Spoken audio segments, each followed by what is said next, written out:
Let's talk about the games within the game.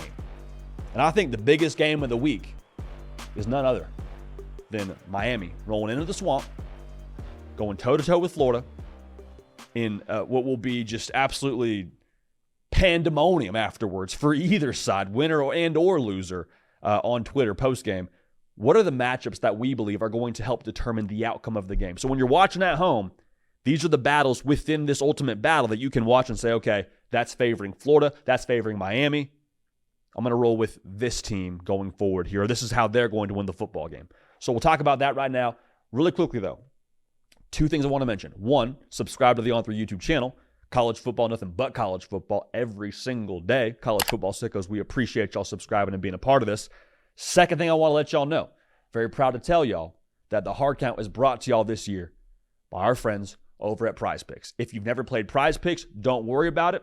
They're equipping us, assisting us even in squeezing the ever-loving juice out of every single college football Saturday.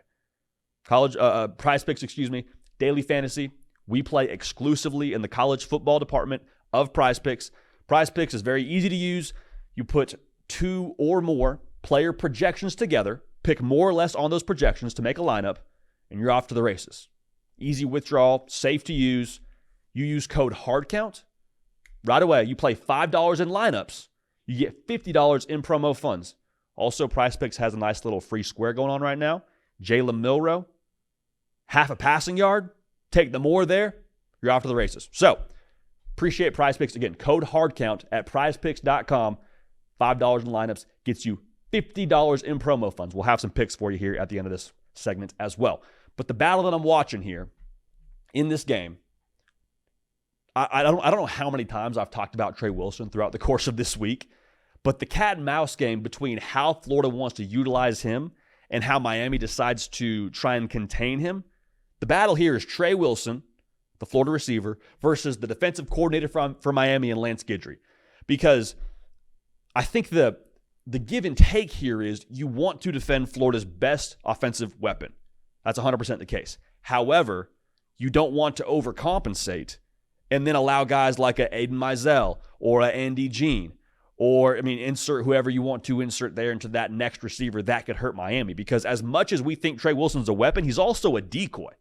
And so the big thing here is, can he get momentum early, which then again kind of starts that snowball effect we were just speaking to a second ago.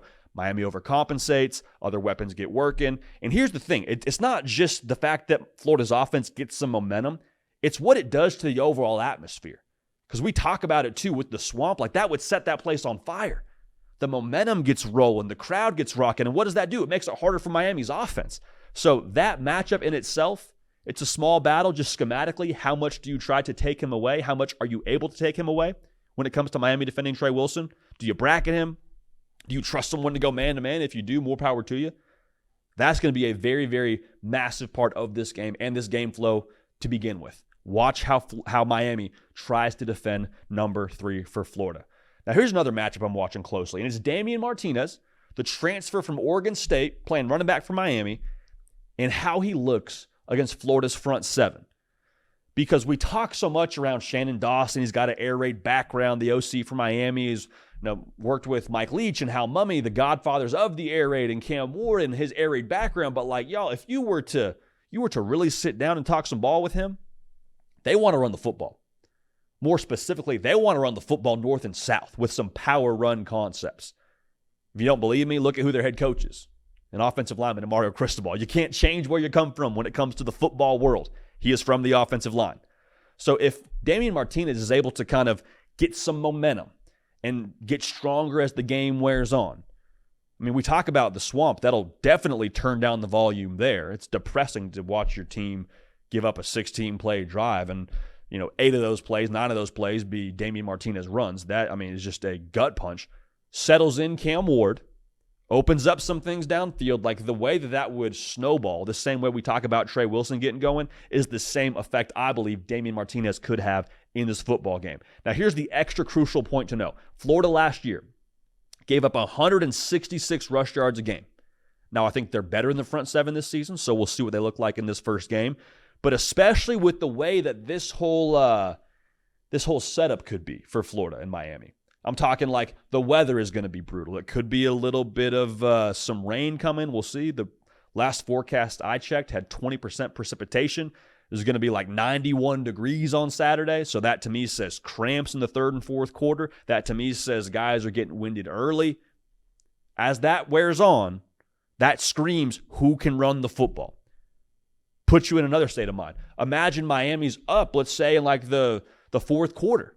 I had a coworker tell me he had a dream that Miami was up in the fourth quarter and they were able to put the game on ice. If that happens, it's because Damian Martinez was able to run the football, probably convert a major first down, and then they're able to, again, put the game on ice. So Florida's ability to defend Damian Martinez is massive in the momentum it would have for Miami. And also, you want to put as much pressure on Cam Ward as possible, take away the run game, take away Damian Martinez. That'd be huge. So a major, major battle there. Now, one more matchup within this game. The question marks, I believe, that we have here for both sides of this thing, and really all offseason, this was a talking point for both sides. The Florida secondary and Miami's wide receiving core. Like Miami's receiving core, I believe, in a lot of ways is kind of the most underrated, under-talked about portion of their football team. Because as good as you think Cam Ward is, how many of y'all know it don't matter how good you think he is if there's no one for him to throw the football to. Now, Xavier Restrepo is an absolute dude. Josiah Trader, a guy they're really excited about, true freshman for them. Sam Brown, Jacoby George. They got some pieces there. But you still got to go win. The secondary for Florida had issues last year. They allowed 8.5 yards a pass. 124th in college football. There's only 134 teams. So that should tell you how much they were lacking in that department last season. Again, they think they are better in the secondary this year, does Florida. So that back and forth there is going to be massive. Can you step up where you have been deficient in previous seasons? I'm not saying Miami was bad last year in the receiving core, but they did not have the weapons they needed. We didn't really get to see the weapons that they had last year, to be honest with you, be maximized in a spot like this to step up and win the most important game of your football team's season. Not just because it's week one, but for what it would be optically and the impact, the momentum, the confidence, all those things. That battle, to me, will have a very, very large part in how this game unfolds. So the lineup we have for you from, again, our friends over at Prize Picks, use code HARDCOUNT, $5 in lineups. When you use code HARDCOUNT, get you $50 in promo funds. Real, real good deal. So here's what we like. Trey Wilson, we like the more on his receiving yards, 69.5. Now that could be pop passes. That could be jet sweeps where you just kind of just throw it up to him. I guess that is a pop pass. At the end of the day, it all counts. They're going to force feed him the football. Regardless of the outcome, I have a hard time believing Trey Wilson will not have more than 69.5 receiving yards. So book that. Now, we talked about the wet conditions. It's going to be muggy. Again, that to me screams run the football. As good as Cam Ward is, you got to run the football, whether out of necessity or out of success. Damian Martinez, 74.5 rush yards. I like the more there. I like the less on Cam Ward's passing yards. Not because I'm down on Cam Ward, but I don't know if I want to take the more on 261.5 pass yards with it being a potentially rainy game. So that's the lineup we got for you. Again, Prize Picks, bringing you all the hard count. PrizePicks.com, code HARDCOUNT, get you started, and we'll have ourselves an absolute electric college football season.